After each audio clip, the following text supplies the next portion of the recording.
Turki sedang membangun kapal induk pertamanya yang sepenuhnya fungsional, sebuah kapal dengan panjang lebih dari 300 meter.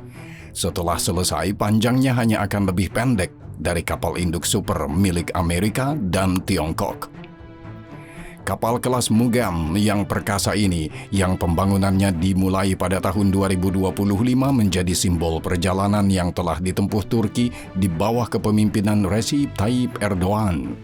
Sultan baru Bosporus ini telah memerintah negara tersebut selama lebih dari 2 dekade.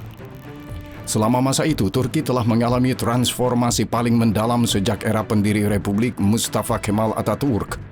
Erdogan telah secara fundamental mendefinisikan kembali posisi internasional Turki. Setelah puluhan tahun berada di pinggiran papan catur geopolitik, negara ini muncul sebagai contoh nyata kekuatan regional yang tegas, yang bertekad untuk memanfaatkan potensi penuhnya dan bermain untuk taruhan tertinggi. Saat ini, sepertinya hal di masa Kekaisaran Ottoman, Turki sekali lagi memproyeksikan kekuasaan jauh melampaui jantung Anatolia. Pengaruh Turki kini membentang dari Suriah dan Libya melalui Kaukasus hingga ke tanduk Afrika. Namun setiap kekaisaran pasti menuntut harga. Turki tidak terkecuali. Fondasi struktur kekuasaan yang dibangun oleh Erdogan menunjukkan tanda-tanda erosi yang semakin meningkat. Krisis ekonomi yang mendalam, konsentrasi kekuasaan di tangan presiden, dan penindakan rutin terhadap oposisi politik telah menjadi ciri khas dekade ketiga kekuasaan Erdogan. Bersama-sama, tren ini telah menurunkan dukungan baik untuk presiden maupun Partai Keadilan dan Pembangunan (AKP), sehingga semakin sulit bagi mereka untuk mempertahankan kendali. Berdasarkan perubahan konstitusional yang diperkenalkan oleh Erdogan beberapa tahun lalu, tahun 2028 seharusnya menandai berakhirnya masa kepresidenannya. Meskipun presiden telah secara terbuka menyatakan bahwa ia tidak berniat untuk mencalonkan diri lagi, kubu penguasa secara bersamaan mendorong perombakan konstitusional baru yang dapat membuka jalan bagi Erdogan untuk tetap menjabat atau setidaknya mengamankan pengaruhnya untuk tahun-tahun mendatang. Kecurigaan ini bukan tanpa dasar. Seiring berjalannya penyusunan konstitusi baru, para calon pesaing secara sistematis dinetralisir. Contoh yang paling mencolok adalah penangkapan Ekrem İmamoğlu yang dalam beberapa jajak pendapat diproyeksikan akan mengalahkan Erdogan dalam pemilihan presiden mendatang. Masih belum jelas apakah kita sedang menyaksikan babak terakhir pemerintahan Erdogan. Namun, momen geopolitik saat ini menawarkan kesempatan yang tepat untuk meneliti mekanisme yang memungkinkannya tetap berkuasa selama lebih dari 20 tahun. Bagaimana Erdogan melakukannya? Dan apakah eranya akhirnya akan berakhir?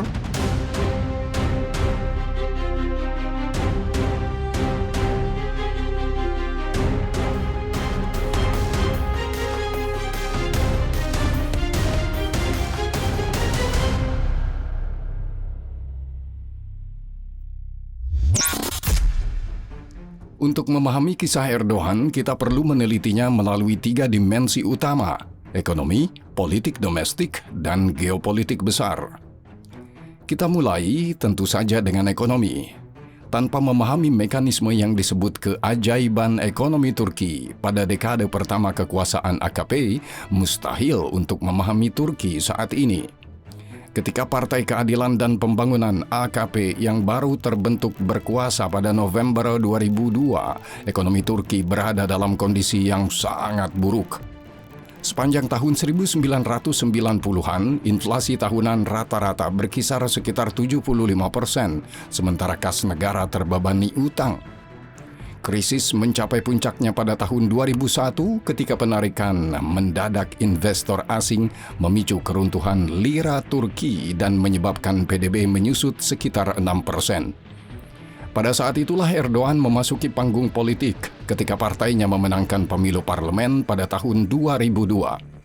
Ia mewarisi bukan hanya negara yang berada dalam kesulitan ekonomi yang mendalam, tetapi juga program stabilisasi yang sudah siap pakai yang disusun oleh ekonom Kemal Dervish bekerja sama dengan para ahli dari Dana Moneter Internasional. Rencana tersebut membayangkan liberalisasi pasar yang luas. Erdogan tidak hanya menerapkan program pemulihan IMF dengan disiplin yang ketat, kadang-kadang mendekati ortodoksi neoliberal, tetapi juga meluncurkan negosiasi aksesi formal dengan Uni Eropa. Hal ini pada gilirannya menyebabkan lonjakan tajam dalam investasi asing langsung. Akibatnya, Erdogan bergerak cepat untuk menyelamatkan Turki dari kehancuran ekonomi. Skala keberhasilan ini paling baik diilustrasikan oleh data makroekonomi.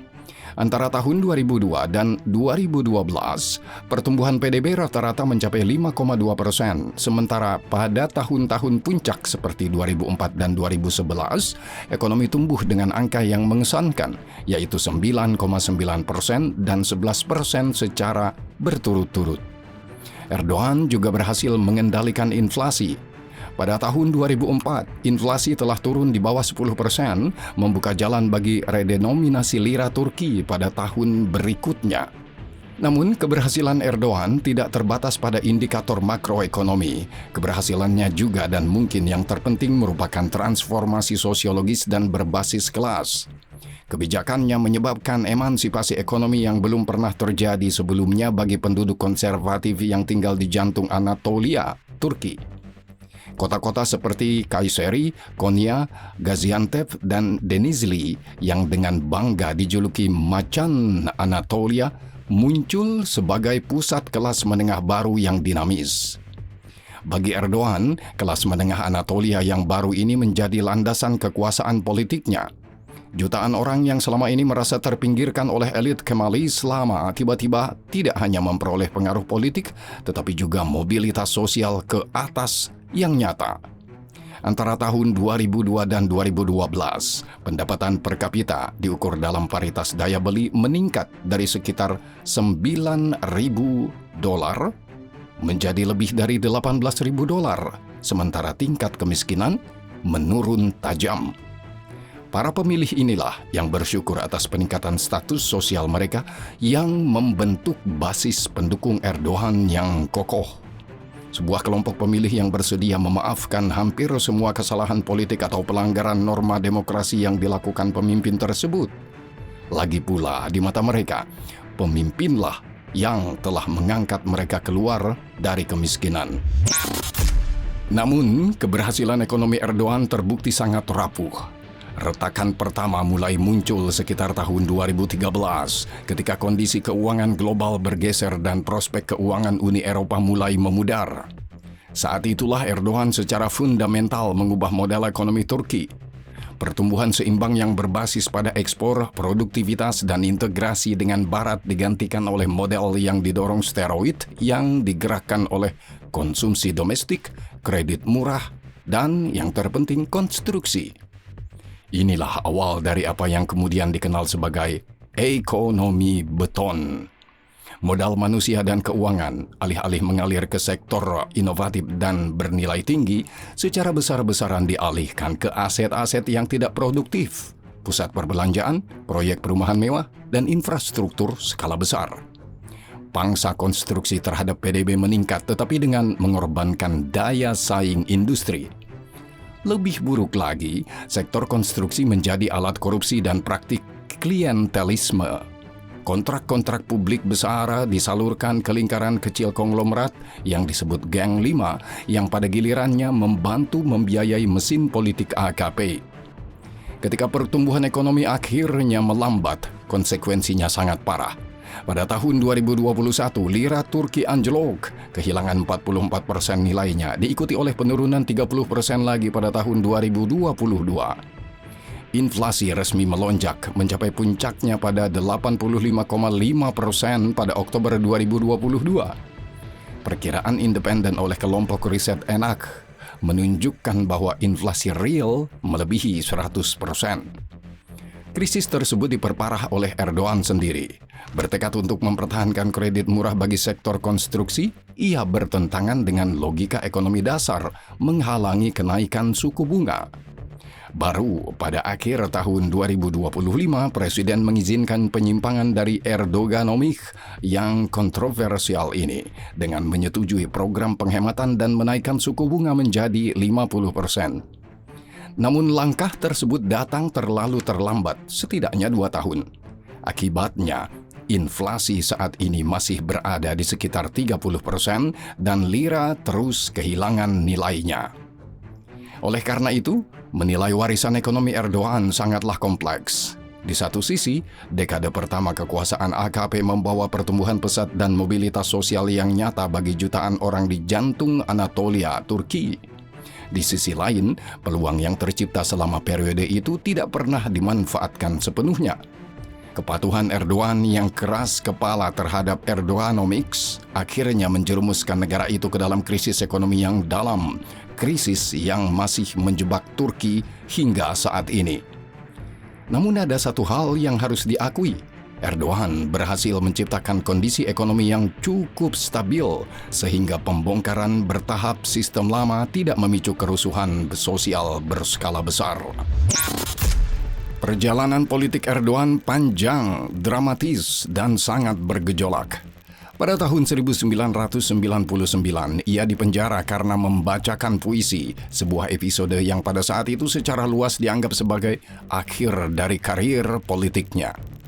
Namun pada tahun 2014, ia menjadi presiden pertama dalam sejarah Turki yang terpilih melalui pemilihan umum.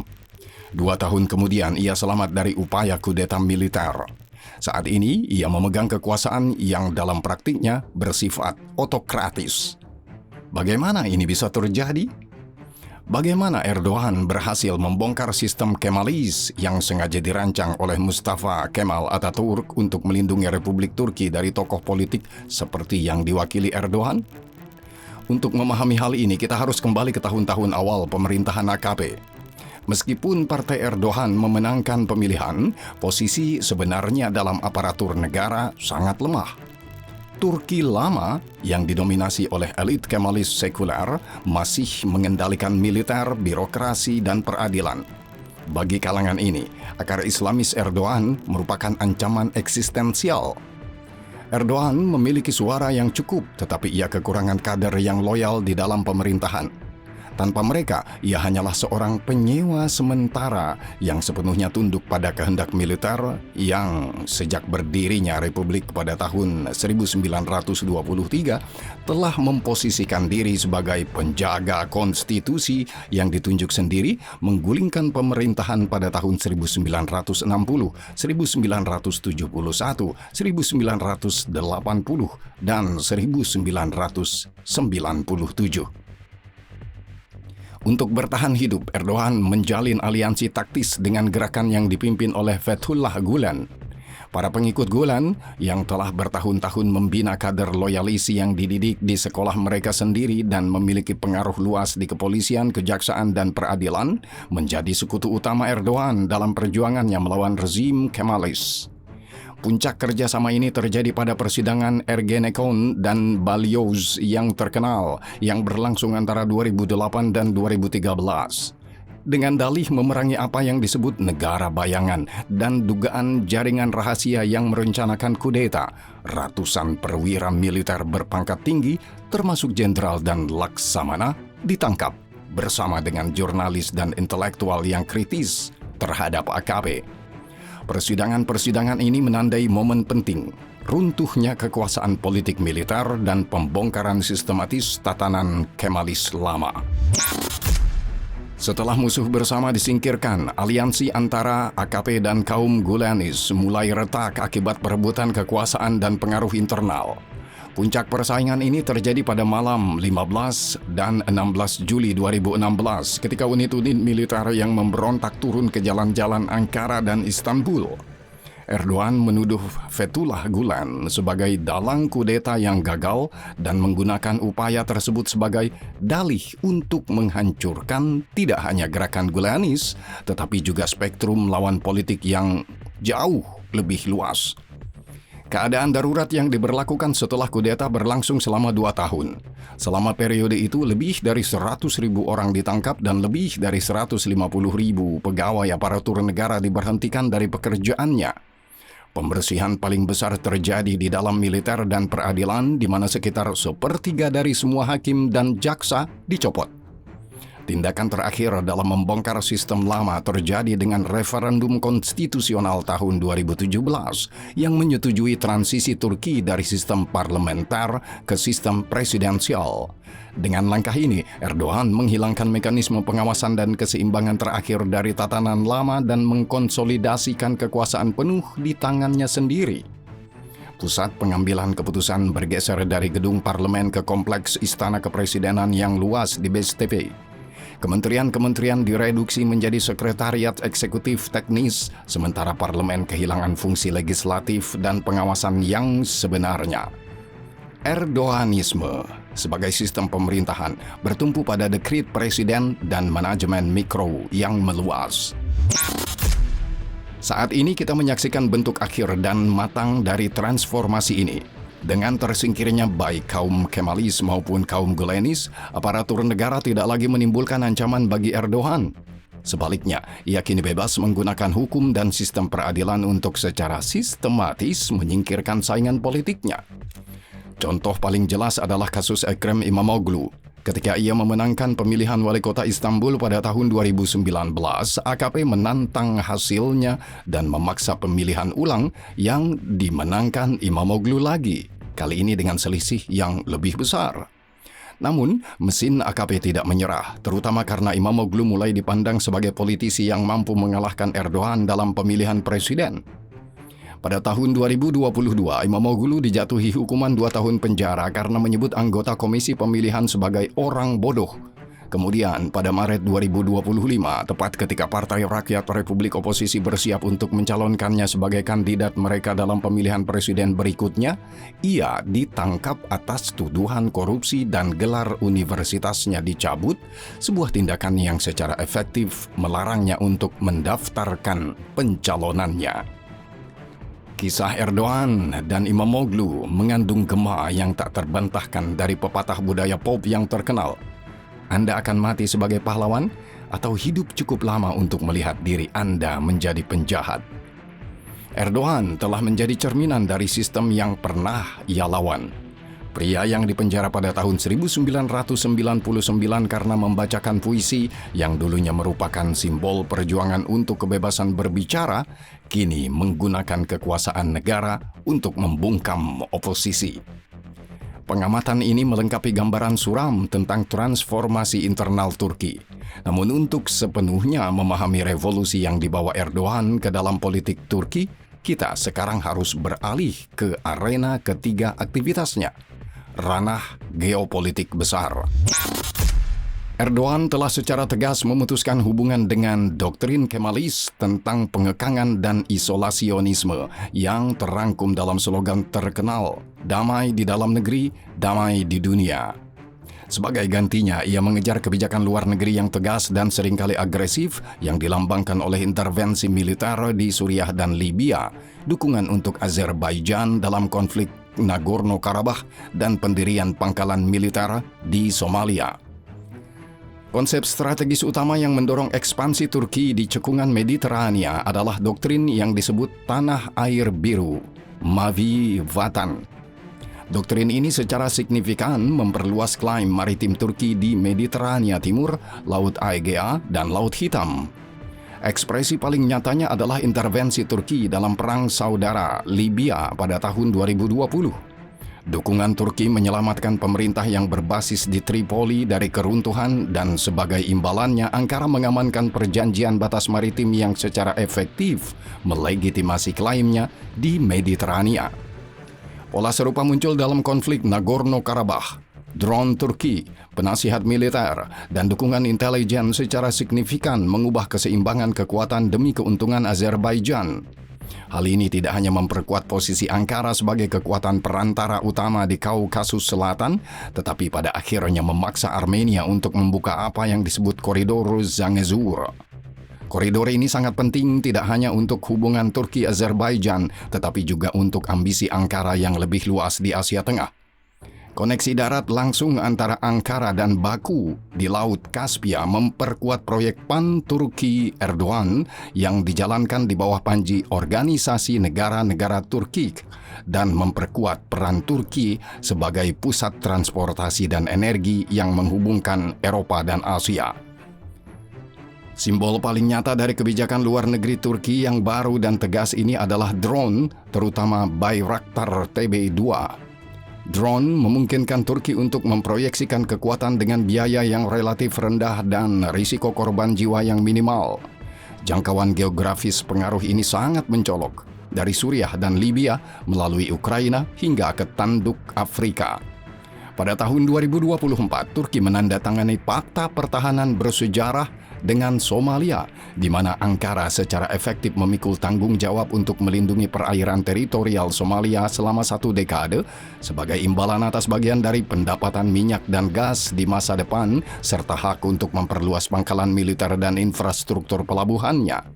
Hal ini telah memberi Turki pijakan militer yang kuat di pintu masuk Laut Merah. Namun, rekam jejak Erdogan bukanlah kesuksesan tanpa celah. Upayanya untuk menyeimbangkan kekuatan antara Rusia dan Amerika Serikat, terutama melalui pembelian sistem pertahanan udara S-400 Rusia, terbukti sebagai kesalahan perhitungan strategis. Harga yang harus dibayar adalah dikeluarkannya Turki dari program jet tempur F-35. Akibatnya, kapal induk semi pesawat pertama Turki, TCG Anadolu, yang awalnya dirancang untuk mengoperasikan pesawat-pesawat tersebut harus dikonfigurasi ulang untuk membawa drone produksi dalam negeri. Kebijakan luar negeri Turki juga sangat dipengaruhi oleh krisis ekonomi yang sedang berlangsung. Dalam upaya mencari petrodolar, jalur pertukaran mata uang, dan pasar ekspor, Erdogan terpaksa melakukan serangkaian kompromi diplomatik pragmatis, terutama dengan Arab Saudi dan Uni Emirat Arab. Ini adalah saat yang tepat untuk berhenti sejenak dan meneliti kebijakan Turki terhadap Suriah, medan uji paling nyata dari neo-Ottomanisme Turki. Meskipun jatuhnya Bashar al-Assad sering digambarkan sebagai kemenangan bagi Ankara, neraca sebenarnya dari intervensi ini tetap ambigu. Ahmed al-Shara, penguasa baru di Damaskus yang kini menjalin hubungan pragmatis dengan Turki, bukanlah mitra pilihan Erdogan. Selama bertahun-tahun, Ankara menginvestasikan sumber daya yang sangat besar pada faksi pemberontak lainnya yang pada akhirnya kalah dalam perebutan kekuasaan. Meskipun Turki kini menjadi sponsor dari penjamin utama pemerintahan Suriah yang baru, negara itu sekaligus menjadi sandera bagi stabilitas pemerintahan yang rapuh tersebut. Runtuhnya kekuasaan Assad tidak mengakhiri perang saudara, juga tidak mengakhiri kekacauan yang melanda negara itu. Pasukan Amerika tetap ditempatkan di Suriah Utara, sementara formasi Kurdi setempat menolak untuk tunduk kepada Damaskus. Terlebih lagi, konflik yang semakin tajam antara Turki dan Israel muncul di Cakrawala, dengan Suriah sekali lagi menjadi pusatnya. Terlepas dari upaya mediasi oleh Donald Trump, Benjamin Netanyahu tidak menunjukkan kemauan untuk berkompromi dengan al-Shara dan secara efektif berupaya menciptakan protektorat Israel di Suriah Selatan. Dengan melakukan hal itu, Israel telah menempatkan dirinya pada jalur benturan langsung dengan kepentingan Ankara karena Turki mendukung al-Shara. Konfrontasi ini tidak hanya mempersulit ambisi Turki di kawasan Mediterania, tetapi juga semakin memperburuk hubungan yang sudah tegang dengan Washington. Neraca keuangan lebih dari 2 dekade pemerintahan Erdogan dengan demikian terasa pahit, manis, dan penuh paradoks. Turki memasuki tahun 2026 sebagai kekuatan regional dengan pengaruh yang membentang dari gurun Libya hingga pantai Laut Kaspia, namun juga sebagai negara yang dilemahkan oleh disfungsi internal yang mendalam.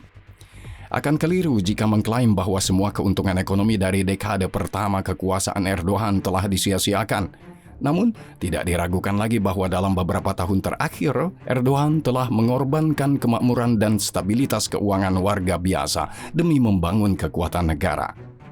Meskipun pemerintah membanggakan angkatan udara modern, drone, bandara besar, dan pertumbuhan PDB nominal, runtuhnya lira dan inflasi yang terus-menerus tinggi telah membuat rata-rata warga Turki menjadi lebih miskin secara material, mengubah masyarakat menjadi tidak lebih dari sekadar bahan bakar bagi narasi kekuatan besar sang pemimpin.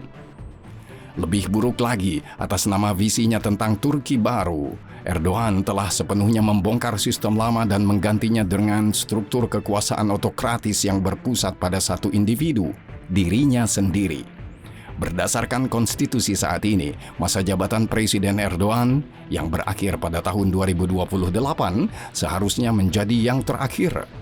Tetapi sifat sistem otoriter yang telah dibangunnya membuat pensiun sukarela dari politik menjadi skenario yang paling tidak mungkin. Erdoganisme tidak menyediakan pensiun karena sistem tersebut tidak memiliki perlindungan yang akan menjamin kekebalan pribadi setelah melepaskan kekuasaan. Logika ini menjelaskan dorongan untuk konstitusi sipil baru guna menggantikan piagam tahun 1982 yang berlaku saat ini, warisan kudeta militer. Meskipun narasi resmi berbicara tentang demokratisasi republik, dan Erdogan sendiri menyatakan bahwa ia tidak berniat untuk mencalonkan diri kembali, para kritikusnya tidak memiliki ilusi tentang tujuan sebenarnya.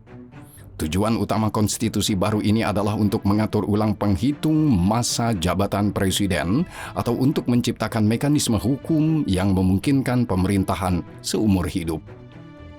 Pada Mei 2025, Erdogan menunjuk sebuah komisi hukum khusus untuk mengerjakan rancangan tersebut. Namun, perhitungan parlemen tetap tidak kenal ampun. Koalisi yang berkuasa, AKP dan MHP yang nasionalis, memegang 324 kursi.